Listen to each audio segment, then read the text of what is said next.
अस्सलाम वालेकुम व्यूअर्स, कैसे हैं आप सब लोग। उम्मीद है सब लोग खैर खैरियत से होंगे। तो आज हम आए हैं कि मोहब्बत शहर मात की किस्त नंबर 4 के साथ।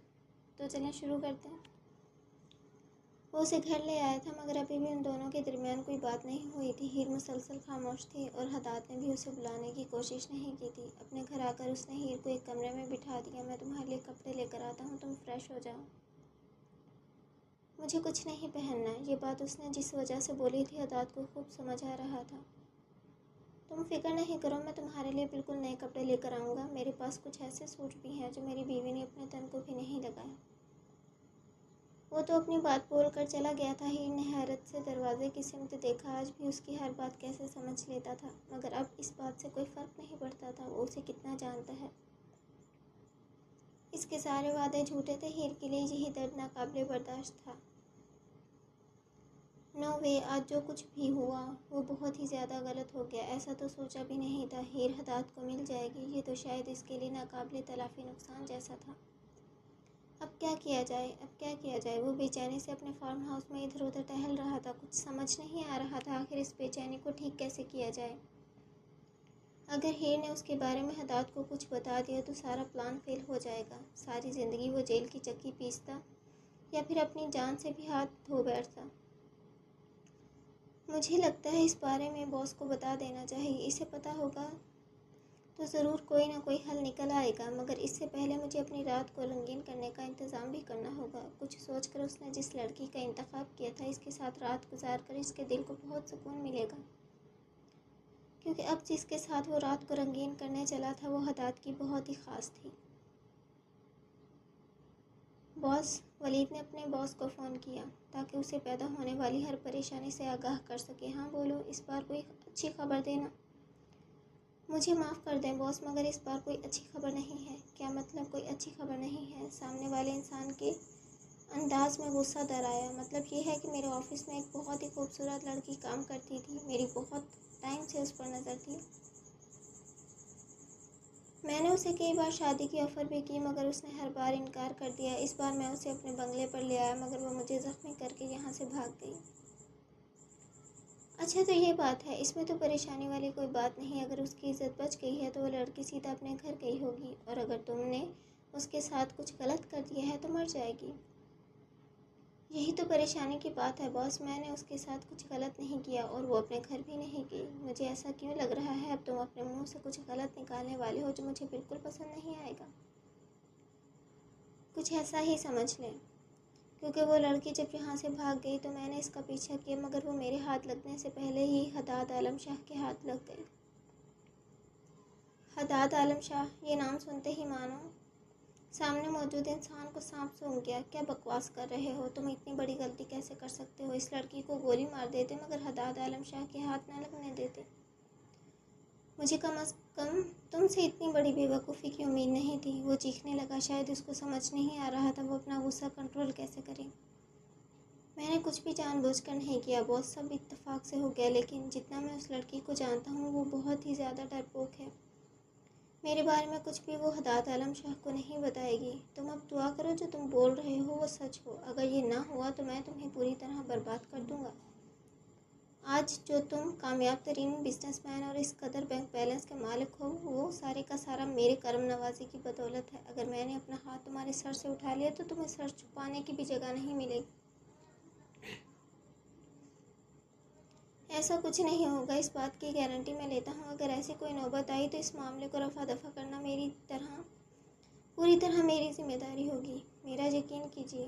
ठीक है, लेकिन मुझे कुछ भी गड़बड़ नहीं चाहिए। ठीक है बॉस, वलीद की ये लापरवाही उसके लिए मसला न बन जाए। मैं यहाँ तक आकर अब अपनी ज़िंदगी में हदात की मदाखलत नहीं चाहता। आज तक उसे मेरे बारे में पता नहीं चला। अगर वो उस लड़की के ज़रिए वलीद तक पहुंच गया तो मुझ तक पहुंचने में भी ज़्यादा वक्त नहीं लगेगा। वो परेशानी में इधर उधर उठकर टहलने लगा। कुछ वक्त सोच विचार के बाद आखिरकार उसने एक नंबर मिलाया। सुनो, अब तुम्हें हदात की ज़िंदगी में दोबारा दाखिल होना होगा। इनकार की कोई गुंजाइश नहीं है। बस वहाँ जाकर फ़ाइल पर कब्ज़ा जमाओ, फिर हम शाह ख़ानदान के इस चिराग को भी बुझा देंगे। फ्रेश होकर इस वक्त वो सर झुकाए बैठी थी। एक 3 से 4 साल लड़की छोटे छोटे कदम उठाती उसके कमरे में आई। सफ़ेद जालीदार फ्रॉक, छोटे छोटे बूट और और गुड़िया हाथ में थामे वो हैरत ज़दा सी उसे घूर रही थी। मासूम सी गुड़िया की मानंद उस लड़की को देखकर हीर के चेहरे पर अपने आप मुस्कुराहट दर आई। कौन है आप? मेरे बाबा की चादर क्यों ओढ़ रखी है? इस लड़की के पहले ही सवाल पर हीर के चेहरे की मुस्कुराहट सिमट गई। इसका मतलब ये हदाद की बेटी थी। मेरे पास दुपट्टा नहीं था बेटा, इसीलिए आपके पापा ने मुझे खुद दी है। मैं इन्हें वापस कर दूंगी। पापा ये चादर किसी को नहीं देते। आपको क्यों दी? वो छोटी सी बच्ची अपनी उम्र से बड़े सवाल कर रही थी। हीरा, हदाद भी यूनिफॉर्म तब्दील करके अब घरेलू लिबास में मलबूस होकर आया। बाबा ये कौन है? आपके साथ क्यों आई है? ये मेरी बहुत ख़ास दोस्त है। आपको इनका आना अच्छा नहीं लगा? वो घुटनों के बल वहीं फर्श पर हीरा के सामने बैठ गया। नहीं बाबा, मुझे इनका आना बहुत अच्छा लगा। ये बहुत खूबसूरत है। क्या बड़ी होकर मैं भी ऐसी खूबसूरत हो जाऊंगी? बिल्कुल, आप इतनी ही खूबसूरत हो जाएंगी। हाथ बढ़ाकर उसने हीरा को अपने गोद में उठा लिया और खुद भी खड़ा हो गया। हीरा, वो खाना खाते हैं। बाहर जाते जाते इसने हीर को भी अपने साथ बुला लिया। नहीं, मुझे कुछ नहीं खाना। सेकंडों के हिसाब से जवाब आया था। हदाद के कदम कुछ पल के लिए साकत हो गए। आप जानती हैं अगर आप खाना नहीं खाती तो बदले में मेरा क्या रिएक्शन होता है? वो उसे न जाने क्या जताने की कोशिश कर रहा था। हीर के चेहरे पर तंजिया मुस्कुराहट बिखर आई। आप मुझे वो वक्त याद ना ही दिलाएं तो अच्छा होगा। ना वो आप हैं, ना मैं वो हीर। वो शायद बहस के मूड में थी, इसीलिए हीरा को उससे गोद से नीचे उतारा और आप डाइनिंग टेबल पर जाकर बैठे। मैं अभी 1 मिनट में इन्हें लेकर आता हूँ। ओके बाबा। वो मुस्कुराकर वहाँ से भाग गई और हदाद मजबूत कदम उठाता हीर की तरफ बढ़ा। अगर मैं कहूँ कुछ नहीं बदला, ना मैं बदला हूँ, ना मेरे जज्बात, ना मेरी मोहब्बत, तो क्या तुम यकीन करोगी? बिल्कुल नहीं। वो अपनी जगह से उठ खड़ी हुई। अब कुछ भी कह ले, मुझे आपकी किसी बात पर यकीन नहीं। तुम मुझे समझने की कोशिश करो। मैं उस वक्त बहुत मजबूर था, जानती हूँ। आप दुनिया में सबसे ज़्यादा मजबूर थे, तभी तो मेरी मोहब्बत का मजाक उड़ाया। जब आपको मालूम था आप इतने मजबूर हो जाएंगे तो क्यों मुझे मोहब्बत की राहों पर चलने के लिए मजबूर किया? हीर के लहजे का कर्ब और आंखों की नमी हदाद को शर्मिंदा करने के लिए काफ़ी थी। मुझे मालूम होता ज़िंदगी ऐसा मोड़ लेगी तो मैं पहले ही तुम्हें अपनी ज़िंदगी का हिस्सा बना लेता, चाहे इसके लिए मुझे भी अपने छोटे भाई की तरह बगावत करनी पड़ती। मुझे ये सब कुछ बताने की ज़रूरत नहीं है। आपकी बेटी खाने की मेज़ पर आपका इंतज़ार कर रही है। आप वहाँ जाएं और मुझे इजाज़त दें। मुझे जाना है। हीर की आखिरी बात पर मानो इसके दिमाग में आग लग गई हो। कहाँ जाने की बात कर रही हो तुम, और कहाँ जा सकती हो? मैं अच्छी तरह जानता हूँ तुम इस वक्त बिल्कुल अकेली हो। मैंने अपने हाथों से तुम्हारे माँ बाप की लाश को दफन किया है। तुम्हारा इस दुनिया में ऐसा कोई नहीं है जिसके पास जाओगी।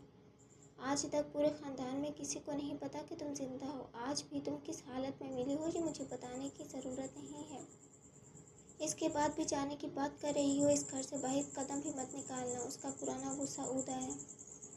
आप मुझ पर कोई हुक्म नहीं चला सकते। आपके पास ऐसा कोई हक नहीं है। और मैं कहाँ जाती हूँ, किस लिए जाती हूँ, किसके पास जाती हूँ, इस बात से आपको कोई गर्ज नहीं होनी चाहिए। आज मेरी जान बचाने के लिए आपका बेहद शुक्रिया। अब मैं आपके पास ज़्यादा नहीं रह सकती। हीर ने खुद को मजबूत जाहिर करने की कोशिश की।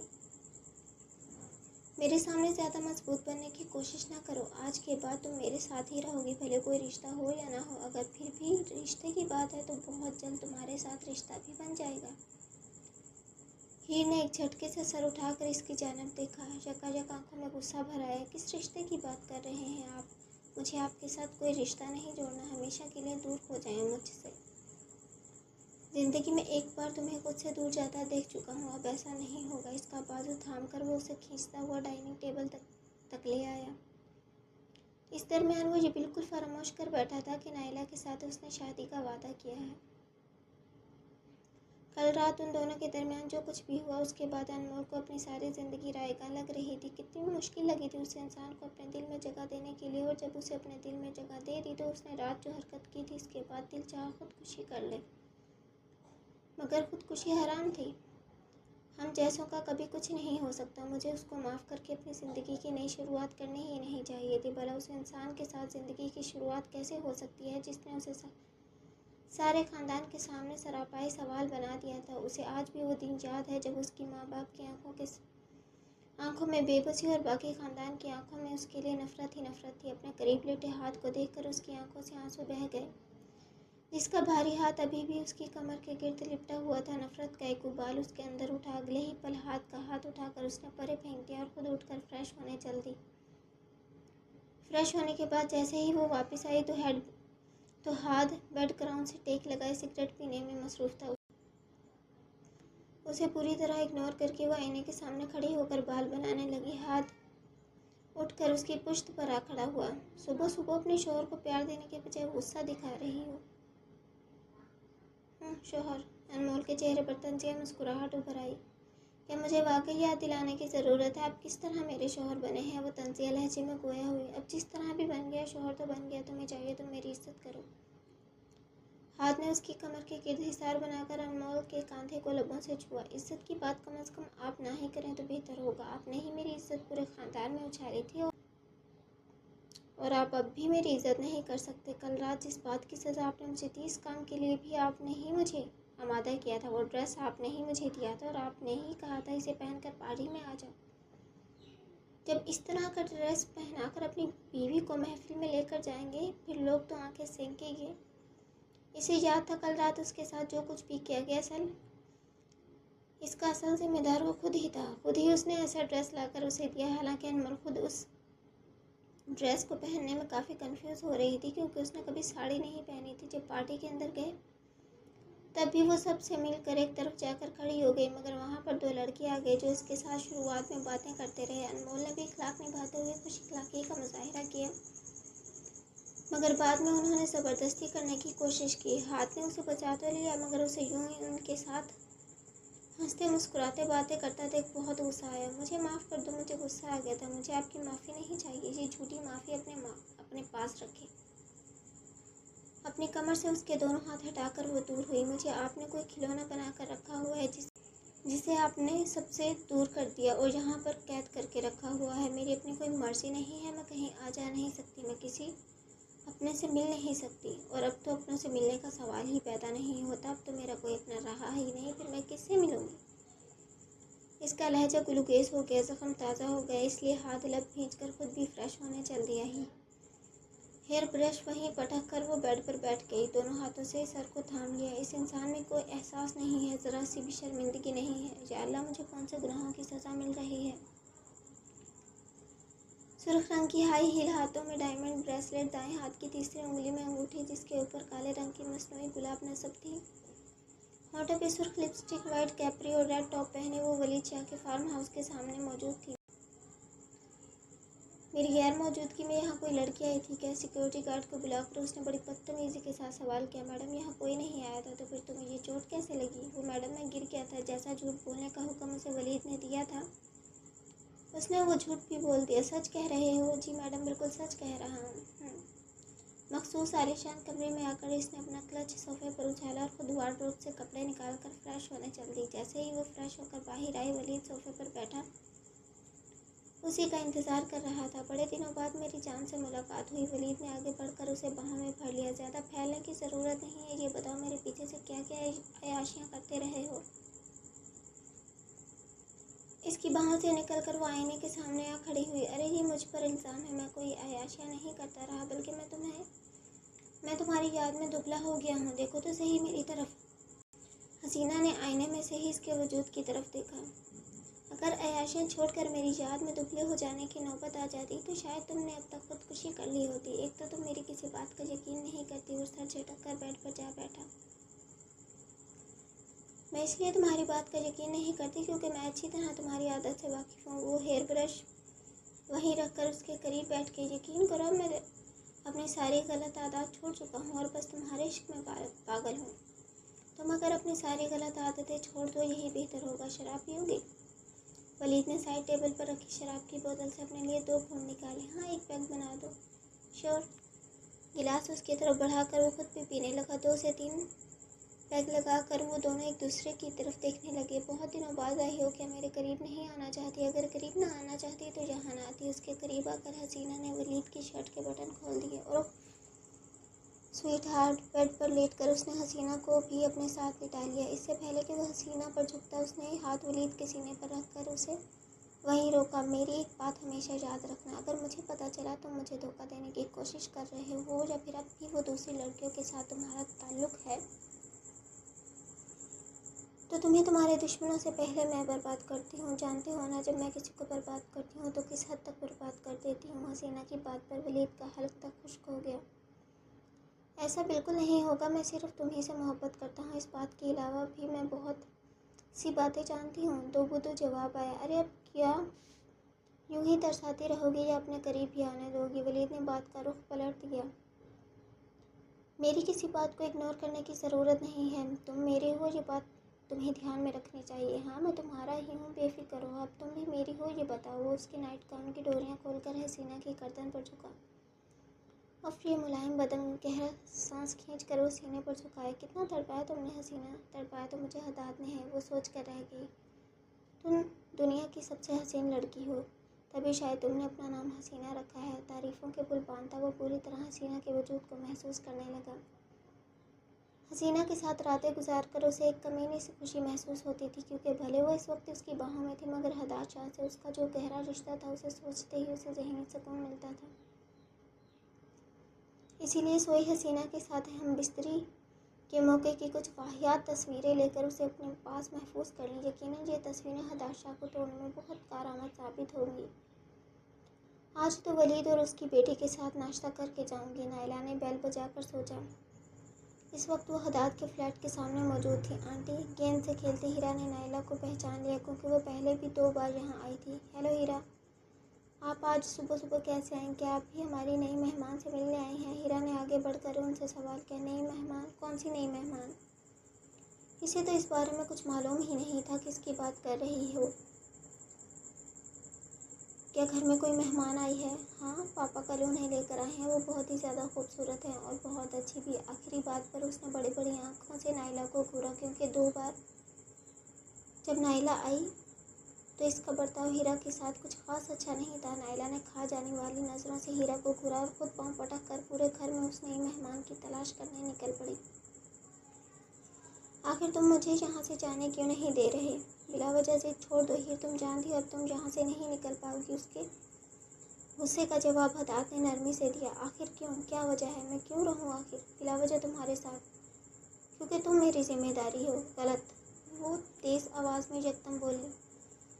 बिल्कुल गलत मिस्टर हदाद आलम शाह, मैं आपकी जिम्मेदारी नहीं हूँ, बल्कि मेरी कुछ जिम्मेदारियाँ और असूल हैं जो मुझे आपके साथ रहने की इजाज़त नहीं देते। तो आप मुझ पर बिला वजह पाबंदियाँ लगाना बंद करें।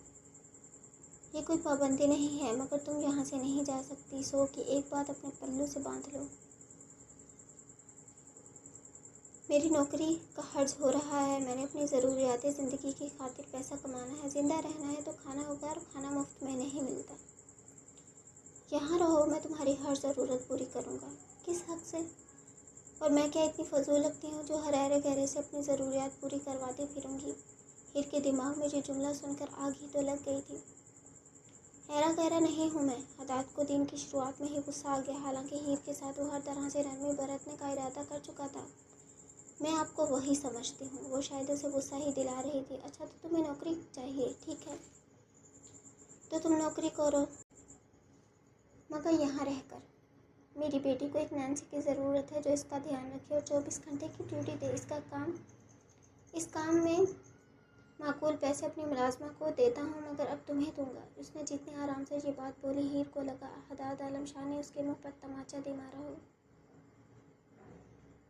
कुछ पल के लिए तो उसे कुछ सुझाई नहीं दिया। आखिर जवाब क्या दें? ओह, तो अब तुम मुझसे अपनी बेटी की देखभाल करवाओगी? किस बात का बदला ले रहे हो मुझसे? मुझे पहले कम तकलीफ दी थी तुमने, जो अब ये भी। हीर की आंखों में नमी हदाद को कुछ गलत होने का एहसास करवा गई, मगर सफाई देना बेकार था, क्योंकि इस वक्त वो इस मुकाम पर नहीं थी जहाँ वो उसकी हालत समझ पाए। क्या तुम मेरी बेटी से नफरत करती हो? हदाद 2 कदम उसकी तरफ बढ़ा। हीर ने हैरत से उसकी तरफ देखा। ये क्या सवाल है? वो बच्ची है, उससे कोई नफरत कैसे कर सकता है? वो भड़क उठी। तो बस फिर ठीक है, तुम्हें इस काम से कोई एतराज़ नहीं होना चाहिए। वो पुरसुकून हो गया। मगर मैं नहीं करना चाहती, लेकिन तुम्हें करना होगा। जाते जाते वो उसकी तरफ मुड़ा। ज़बरदस्ती नहीं चलेगी मिस्टर हदाद शाह, जो समझ लो, मगर अब सिर्फ वही होगा जो मैं चाहूँगा। वक्त अब मुझसे कुछ नहीं छीन सकता। इसके लहजे में जो कुछ था, हीर समझ कर भी समझना नहीं चाहती थी। ओह वाकई। नाइला तालियां बजाती कमरे में दाखिल हुई। हदाद की आखिरी बात ने उसके कानों तक भी रसाई हासिल की थी। तुम यहाँ इतनी सुबह? वो नाइला के करीब आया, जबकि हीर भी उसे देखते ही पहली नज़र में पहचान गई थी। हाँ, मैं सुबह सुबह। अच्छा हुआ जो मैं यहाँ सुबह ही आ गई, वरना मुझे तो इस अमर मोहब्बत की अधूरी कहानी की कुछ खबर ही नहीं थी। इसका अंदाज मानेखेज था। वो दोनों बखूबी समझ रहे थे। हीर ने तुम्हारी शर्मिंदगी के सर झुका लिया, मगर हदाद को उसका ये अंदाज देखकर बहुत गुस्सा आया। ये क्या बदतमीजी है नाइला, इस तरह कौन बात करता है? ये मुझे बिल्कुल नहीं पसंद। उसके सख्त अंदाज पर नाइला खुलकर हंसती। तुम्हें ये नहीं पसंद, तुम्हें वो नहीं पसंद, तुम्हें मैं भी नहीं पसंद, फिर तुमने मुझसे शादी का वादा क्यों किया? बल्कि मैं तो ये सोच रही हूँ, वाह मेरी किस्मत कितनी ख़राब है। मर के भी ये मनहूस लड़की वापस आ गई। उसने जहरखंद लहजे में बोलकर खा जाने वाली नज़रों से हीर को देखा। बस बहुत हुआ, अब एक बार और हीर के बारे में कुछ बोला तो अच्छा नहीं होगा। तुम हमेशा से जानती हो वो किस कदर ख़ास है और रहेगी। तो मैं क्या तुम्हारी ज़िंदगी में कोई बकवास बनकर आई हूँ? तुमने मुझसे वादा नशे में किया था। वादा? हदाद के जिस्म में चूंटियाँ रेंगने लगीं। याद आया, तुमने मुझसे शादी का वादा किया। तो फिर ये हीर यहाँ क्या कर रही है? वो चीखने लगी तो हीरा सहम कर दरवाजे के करीब ही रुक गई। हीर ने शिकवा कना नजरों से हदाद की तरफ देखा, मगर उस हरजाई से और उम्मीद भी क्या की जा सकती थी। वो ऐसा ही था। शायद हीर ने अपनी ज़िंदगी में मोहब्बत जैसे जज्बे का हकदार गलत इंसान को चुन लिया था। ये सोचकर ही उसकी आंखों में आई नमी हदाद के दिल को बेचैन कर गई।